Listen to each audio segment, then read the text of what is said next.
You're listening to What It's Like with Luce, a podcast highlighting ordinary people doing extraordinary things.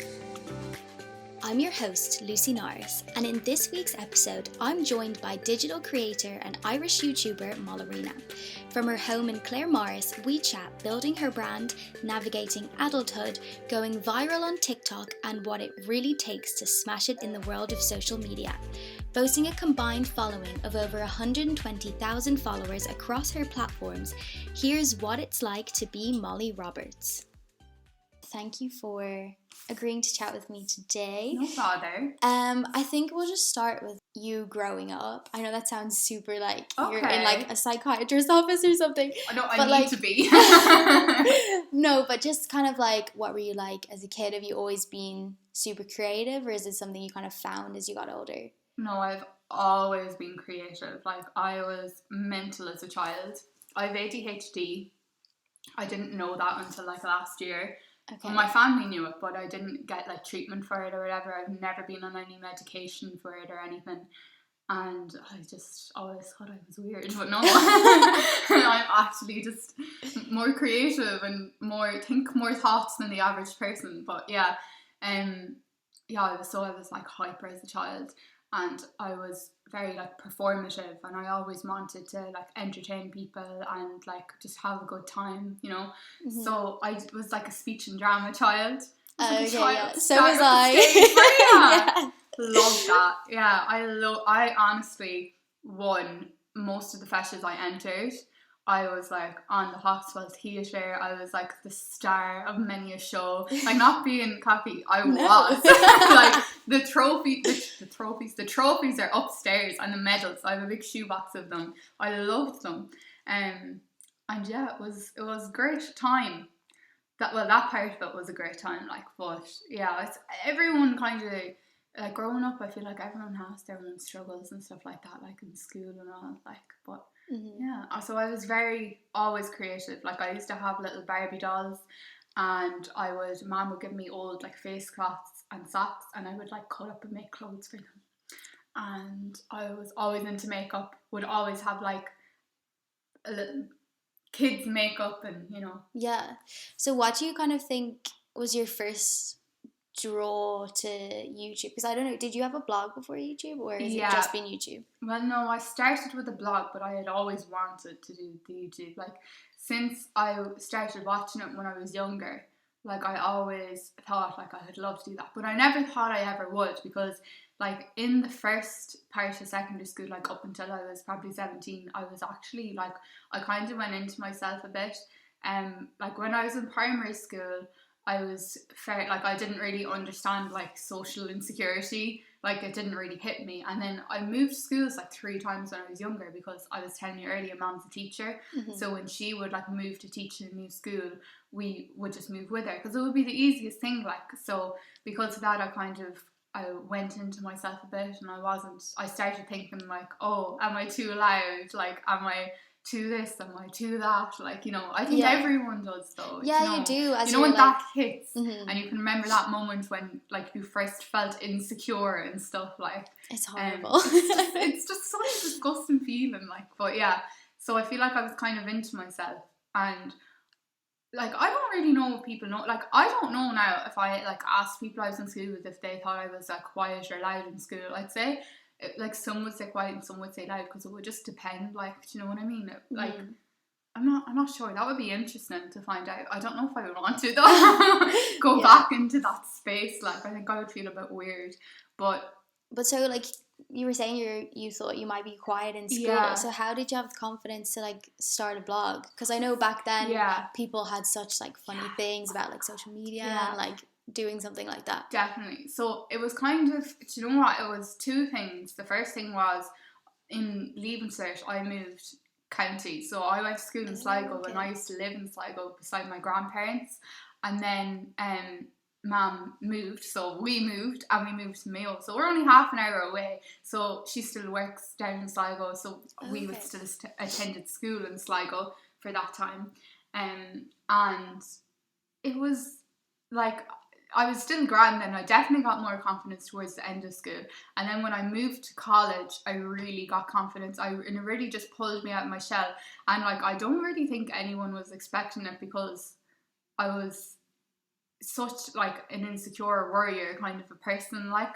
But I don't know what it was about college, but I just definitely came out of my shell, and like I was kind of forced to. But like, most of the people I met in college were just so nice to me, so I just never felt the need to feel kind of insecure. And I didn't really have anyone that I went to school with around me, like only one or two people, and I wasn't living there, so I felt like nobody knows. Exactly. I kind of felt like nobody knows me, nobody can judge me, like I can just do whatever I want. Yeah, like, you can just like do you. Yeah, exactly. Like, I didn't even really know what that was, really, to be honest. Like, I didn't really know what I liked or anything. And I was in a relationship with a fella as well in school, and I still stayed with him when I went to college, and he was in Dublin. So like, we would see each other kind of on the weekends and sometimes throughout the week and stuff like that. And then that ended like around Christmas time, the new year, like officially, I think it was around March. And that night, like when it officially ended, and I kind of like was like, right, I need to do something for myself now. Like, I want to, now that I'm obviously have more time, I'm not adjoined to a person, I have time to myself now.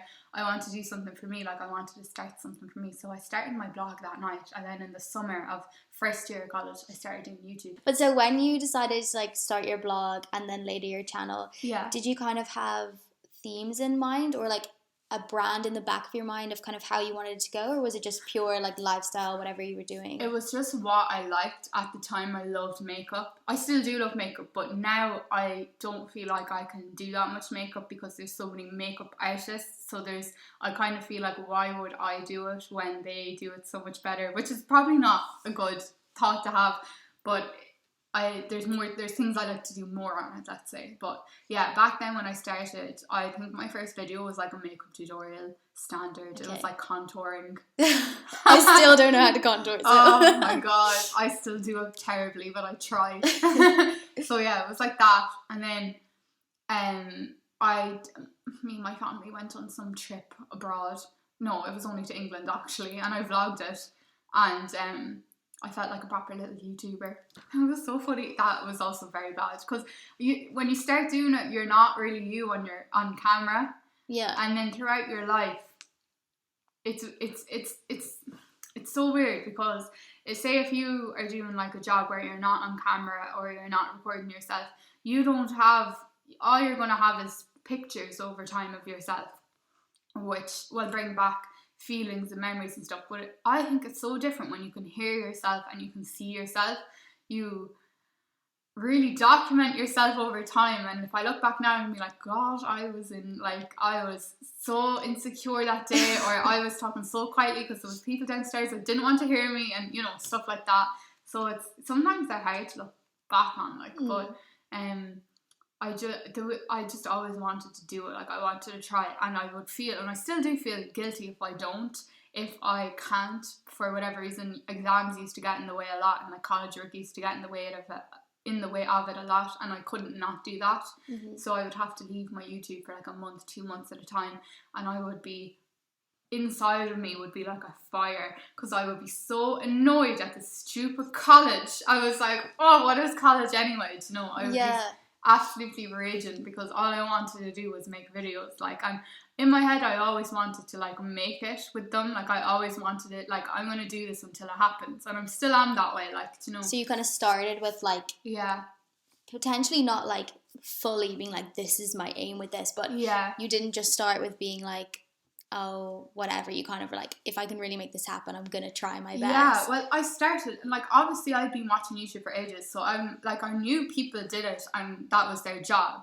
Like, you would see in the Q&As, what is your job? My job is YouTube. So I was like, oh my god, you can work doing YouTube. I was like, okay, I want to do that, that seems like fun. And then when I started doing the videos and I started enjoying them, I was like, I know I have all these things to do in life. Like, I know, like, I was working in supermarkets, breading raw chicken in the morning, cleaning people's fecal matter off the floors.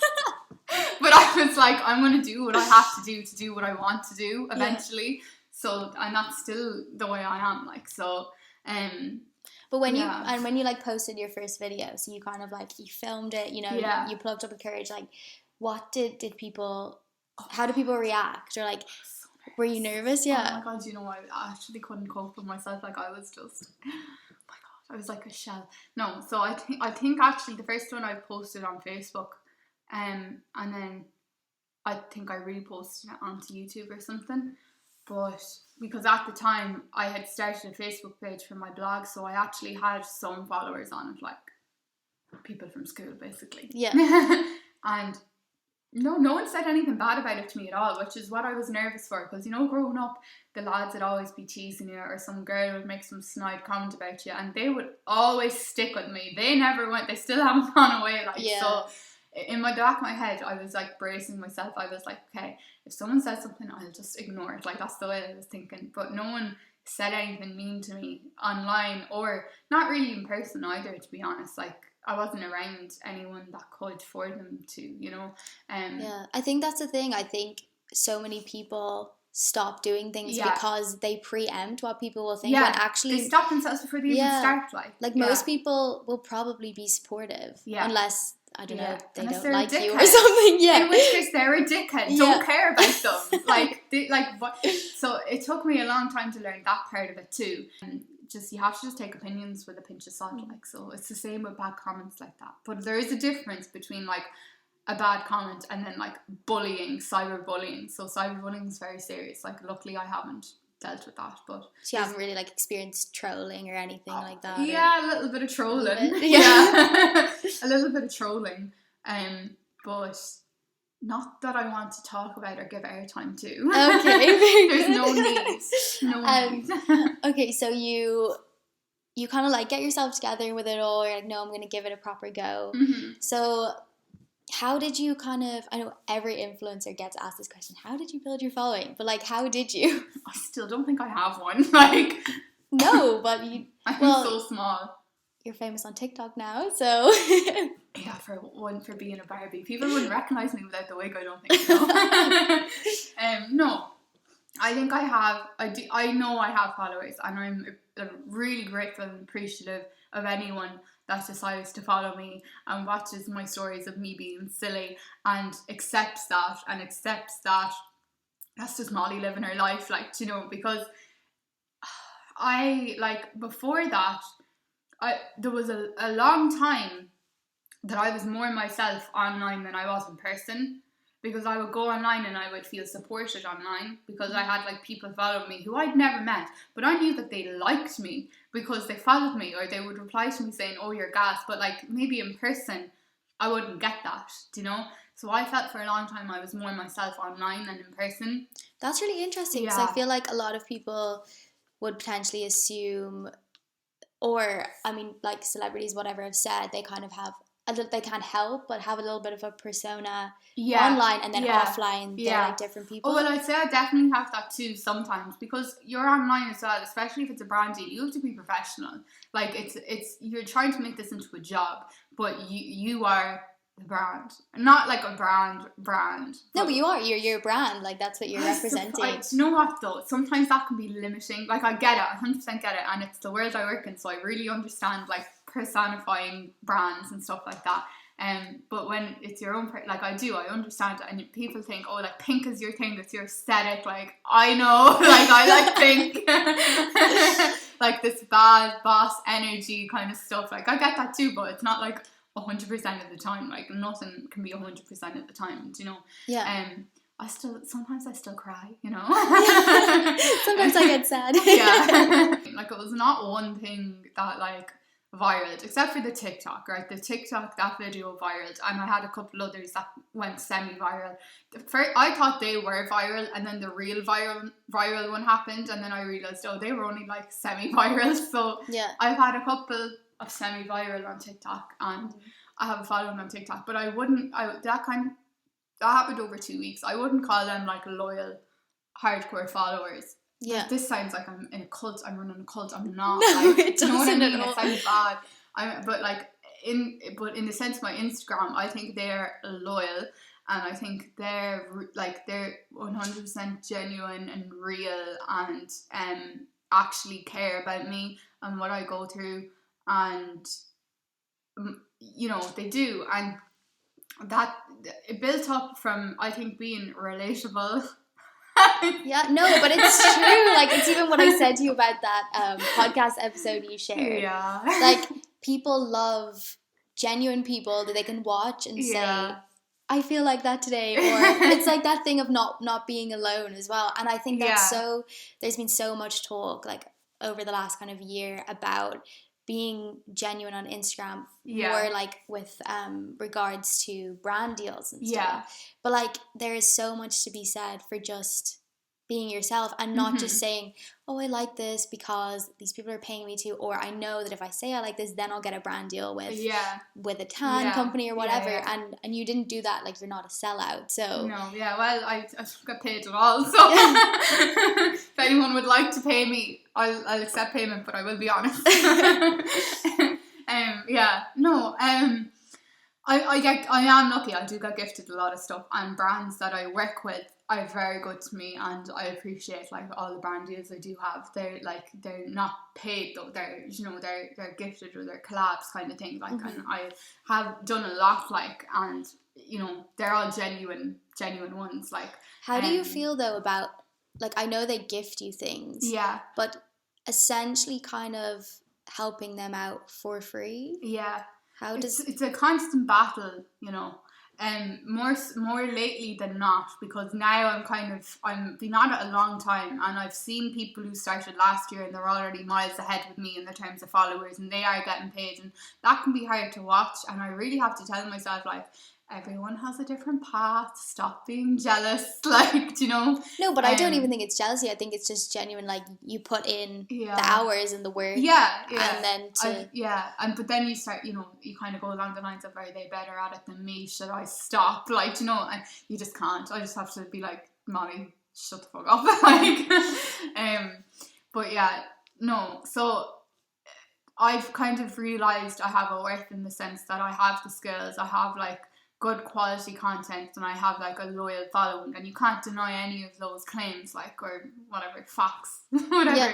So I know that if a brand wants to work with me, I am an asset to them, but I still always, they just don't want to pay you though, because they're like, no, like, you don't have enough followers. Like, I've literally been told that before, like, oh, sorry, your following is too low, or you don't have that much influence, or stuff like that, to which point I'm just like, okay, I think we should close this collaboration. Because you just have to realize, like it has to be a genuine thing. So like, but also then it depends what you want to do for free, or for the product as well. Like, if I like happy to do this video for someone in exchange for that, or for whatever, like my teeth was a collab, I didn't have to, I paid some towards it, like, but it was, basically, it wasn't the full price or anything. So, but obviously I wasn't getting paid for my like work your on stories that end. or whatever. So, but to me that was worth it, because I'd like always wanted to get like my teeth. I had always been insecure with them. So to me that was worth it. And for things like, different, it's just what it's worth to you. Like, and if it's closed companies, now genuinely I'm kind of saying no, unless they're like a small business that I want to help, or I feel like, actually, do you know what, I really like this company, I'm going to do it. Like, or say if it's a bigger company, like a really big company that wants to work with me, but they just want to do it on a gifting basis, not a paid basis. I just have to assess it all, individually, depending on that particular brand. And I just think if they're a bigger brand that I know do pay influencers, then hopefully I can work my way up to getting paid with them. And it just depends. Like, it's all dependent.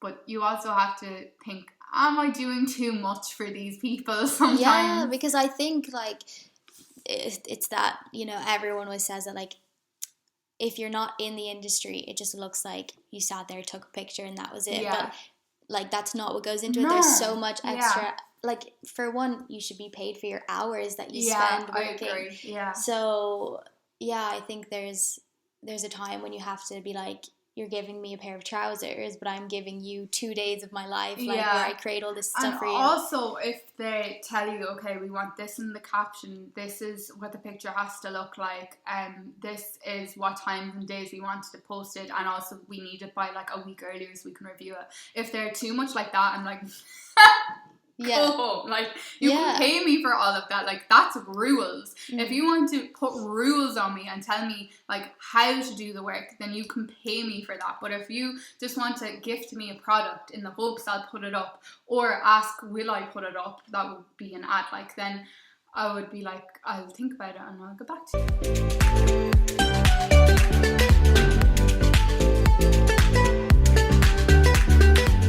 I feel, do you know what, I feel like I know someday I will get there, wherever it is that I want to be, because I know that, like, I'm not going to stop till I get there. Like, everything, I like breathe this, do you know, whether it's through work or through my own work. Like, I'm always doing social media, so I know one day I will get there. But I feel Can I just ask you, where is like there for you? What are your goals? It changes with this? every day, you know. Some days I'm like, oh no, I'd love to just be able to have an apartment and do YouTube. And then some days I'm like, no, I want my own brand. Like, I want to conquer the world. Like, so it just depends, because some days I feel more able than others.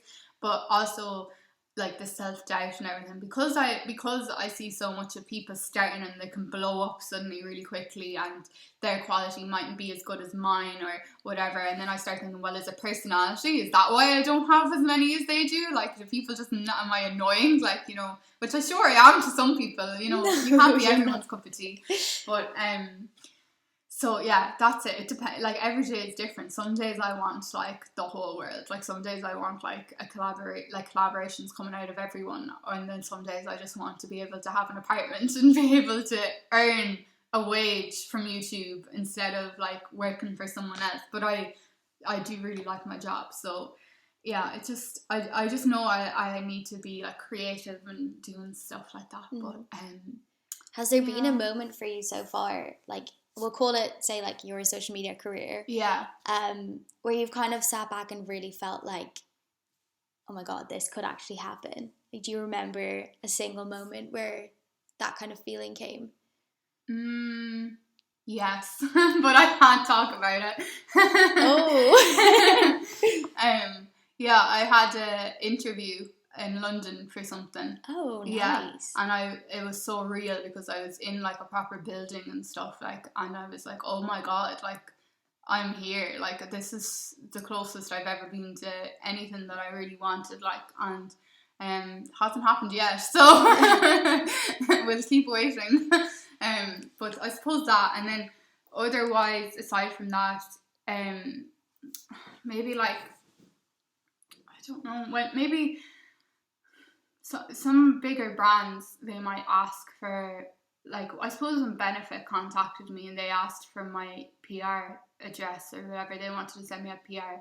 So I have a contract with them, where I have to post or whatever, you know, and they send me out products, and I was so happy about that, because I was like, I am tiny, like, I'm so small in the grand scheme of it. Benefit's a big deal, yeah. Benefit is massive, but then I realised, like, their strategy was for like micro influencers or whatever. So I was like, okay, well, that's good. At least I'm in that, like, but again, it's not paid though. So, you know, I think when I get something and I finally get like paid for it, like properly, like, I'm not talking like affiliate links, stuff like that, because affiliate links work if you have like a large following, but like, I don't have a large following, so like, I don't know how many people I will influence to buy something, which is the whole point of influencer marketing. So I don't know how much, I've never tried, like, I don't know how much I could earn off affiliate links, like, so if I actually got paid for like a brand deal someday, then I might think, oh, she coming.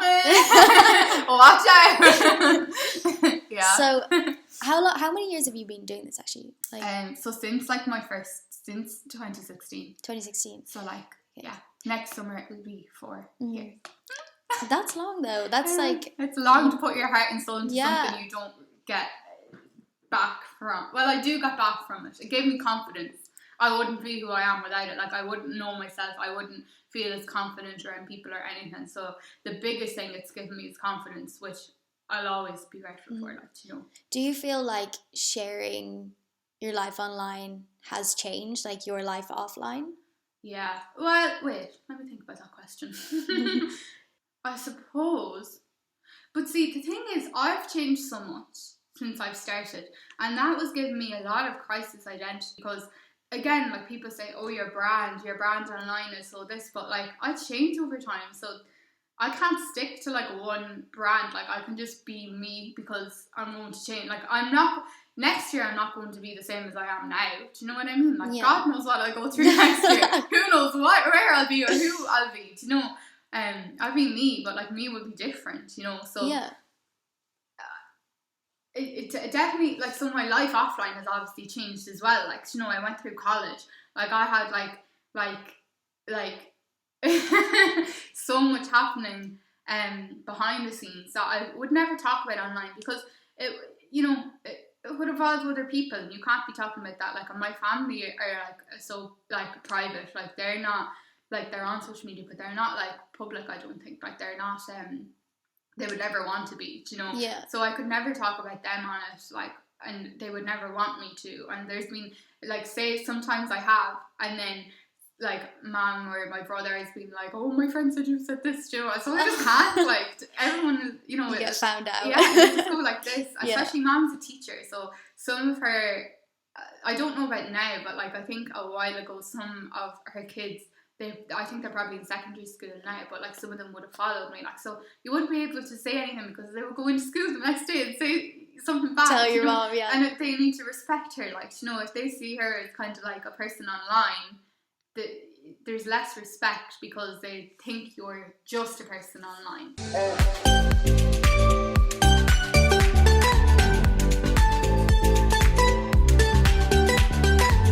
I always wonder kind of like where is the line, especially for something, say, like just like your general kind of like mental health and stuff. How, like, do you ever find yourself being so wrapped into it and things that you have to literally just put your phone down and take a back seat? Oh yeah, definitely. So I feel like the I don't know, but the line is going to be different with everyone, like, but I think there was a while, like, when I finished my degree, my life changed a little bit. So I wasn't in college, like I was just working, and I was just at that stage where you're like, what am I doing?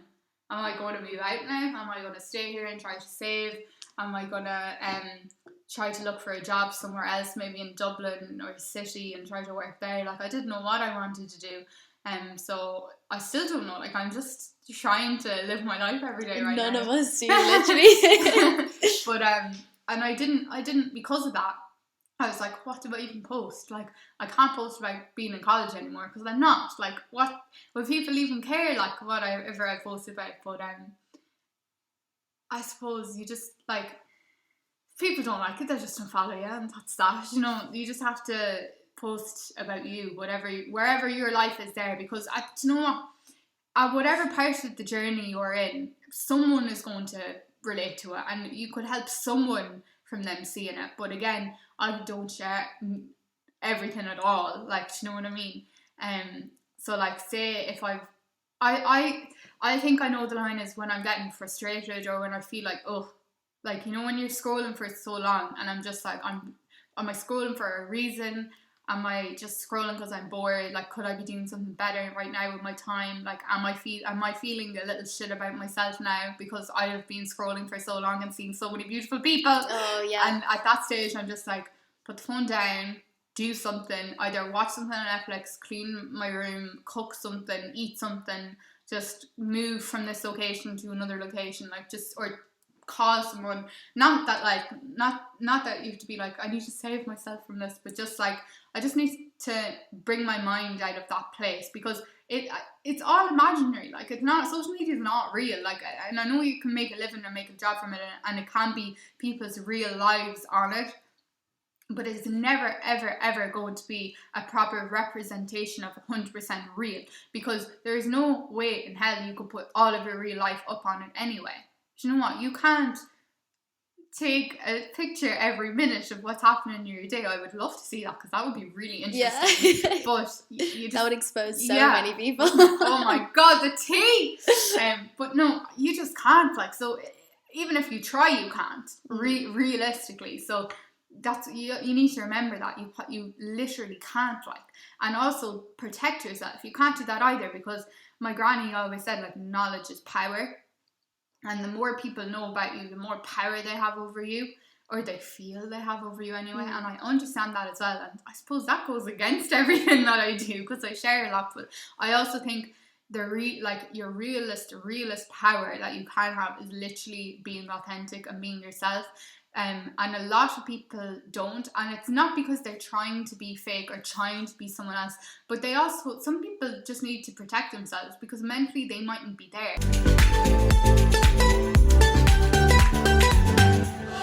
I think that's the big thing with it, that where it crosses, where it's so different from traditional, like, business and stuff, is because the brand is now the actual individual instead of the brand being run by an individual. Exactly. So the individual can step away if someone's directly criticizing. You can't step away from yourself. Yeah. Well, you can, and that's why people have made their person online, like, their alter ego. Or, like, my friends used to be like, "You're Molly," and then when you put on your false lashes, you're Mollerina. I love that.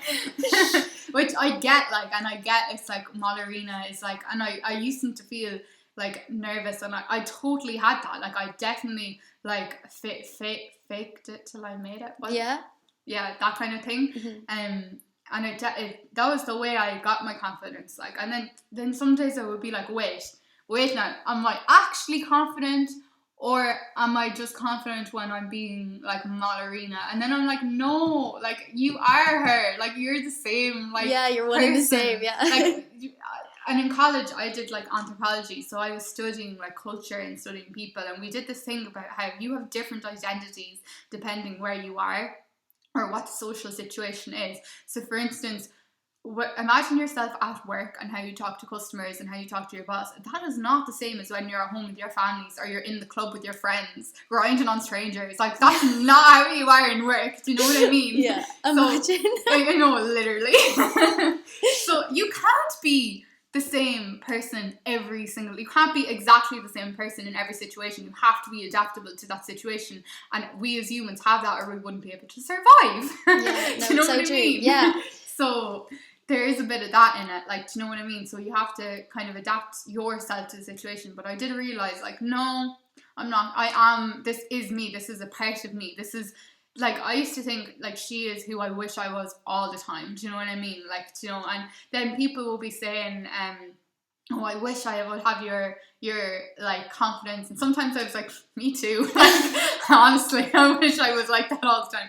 But no one is, though. You can't be, like, so it kind of, you know, I kind of realized that. Like, I kind of realized, no, do you know what? Like, it is all the one. Yeah, no, it's so true. And so you started your YouTube. Yeah. You were, like, consistently on Instagram, and then you released a podcast. Yeah. So do you want to tell me a little bit more about that? Like, how did you kind of go about doing that, and what made you want to do it? Well, I never listened to podcasts in, like, last year.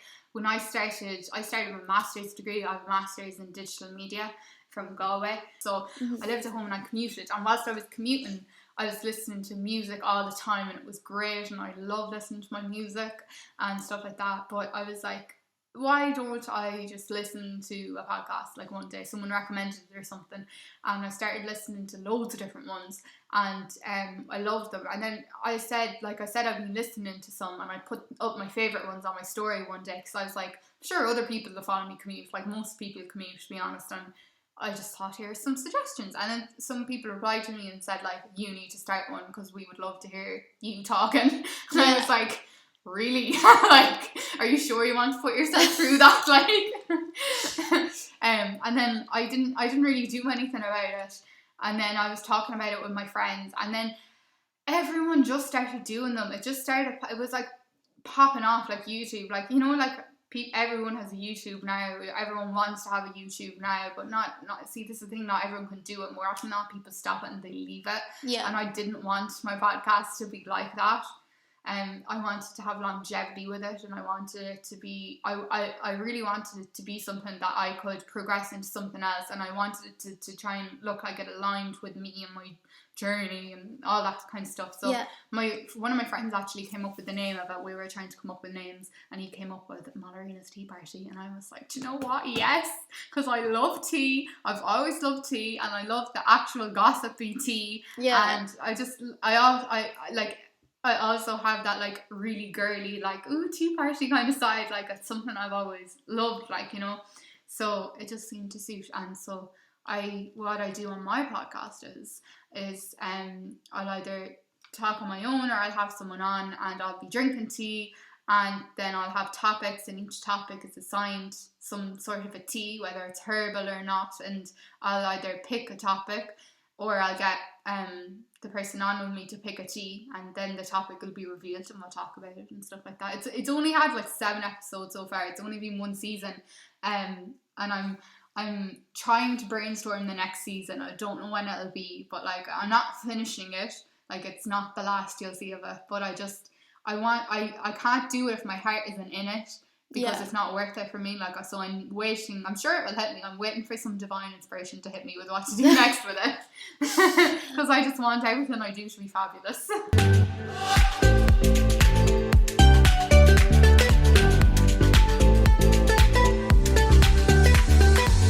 Yeah. But so earlier you were just kind of mentioning a little bit about like inspiration and stuff like that. Yeah. So where do you think most of your inspiration comes from, or like, how do you get yourself out of those little space? Yeah, like. Yeah. I'm normally very constantly inspired. I have a lot of different like sources for inspiration. So like, I listen to music, and I get really inspired, like, because I'm always like, I listen to a music, and I'll just imagine a music video in my head, and I'll imagine like the different cuts, like the colors, like the grading or whatever, and like, so I'm very visual, and I'll imagine all that. But like with like work and I mean, my kind of Instagram work and stuff like that, I'll be inspired by, well, you're always inspired by other people on the platform, but like, I love recently the kind of old style, and it's becoming a trend right now, you know, the whole VCR kind of, like, when we were younger and we had those videotapes and they always glitched and stuff like that. I did a whole project on that in my master's. Okay. So I really, really got into it. I get inspiration from like lots of different sources, like just little things that people do. Like, I'll be like, I really like what she did there, or I really like what he does there, but like, I don't want to copy other people, because I've been copied and it annoys me. Yeah, so I just try to do it in my own way, and then like, it'll, you know, everything will be more towards me. Like my recent art, like my header art and my new intro that I made, like, that was inspired by like the Bratz dolls. Like, the Bratz dolls have that big writing that's just like so glamour and sparkly, and I was like, you know what, my inside, like my essence is pink and sparkly and glamour and fabulous, so I just want my like little name to look like that. So what do you think your future is with all of this? Big. That's good. But like, if I think about it any other way, I'm just like, what's the point? So it has to be. There's not really any other way it can go, to be honest. I can't afford for it to go any other way. Like, it's like, my soul can't either. Do you know what I mean? Because I've put like so much work into it. And it's the industry I work in as a job. Do you know what I mean? So I'm only going to keep going in it. But recently I've really been thinking about like, you know, I started doing acting and stuff like that, and I would love to get into that again. And I mentioned it before, and everyone was like, why don't you go to like your local drama club and do theatre work? And I've kind of been like, no, I want to go bigger. Like, I want to be in a film. Like, doing something like YouTube is that step closer to that, though, because you have like a constant show reel. This is it, exactly. And it shows that you were comfortable on camera and stuff. And you see cases all the time, like loads of people in Netflix films were founded from different things like social media, you know, or it can't, the way I see it, like, it might not get it for you, but it can't hurt, it can only help. to me, it's not about like selling people stuff like and getting money from it. It's more about being able to afford to make a comfortable living whilst like creating stuff for people that they enjoy. So to do that, you have to get paid from it somehow. Do you know what I mean? And so that's the way I look at it. But I just want something big. If you think back to like your 10-year-old self, oh God, what is the biggest piece of advice, knowing everything that you know now, that you would give your 10-year-old self? Stop caring about what other people think. When you care about what people think about you, you stop yourself from doing so much, and you might not do something that could potentially make you so happy because Johnny down the road might think it's a bit weird. Johnny, I'm earning so much now. Well, I'm not, but like, you know, like yeah, but it's the mentality of it. Yeah, it's the mentality of it, and like they don't care about what you think. So they're not living your life scared of you. So why are you living your life depending on what other, like, because then you're not living your life for yourself, like, and but life is so short. You could God forbid, touch a wood, walk in front of a bus tomorrow. But you know what I mean? You never ever know. So you need to start living your life for yourself. So I wouldn't say it that much like that to my 10-year-old self, because she'd probably be in the corner crying. But I'd be like, stop caring about what they think. Well, thank you so much for coming on today. Thanks for having me. Thank you so much for listening, and as always, please don't forget to share, comment, and rate this podcast if you like what you hear. I'll be back next week chatting to more inspiring individuals, but for now, this has been What It's Like with Luz.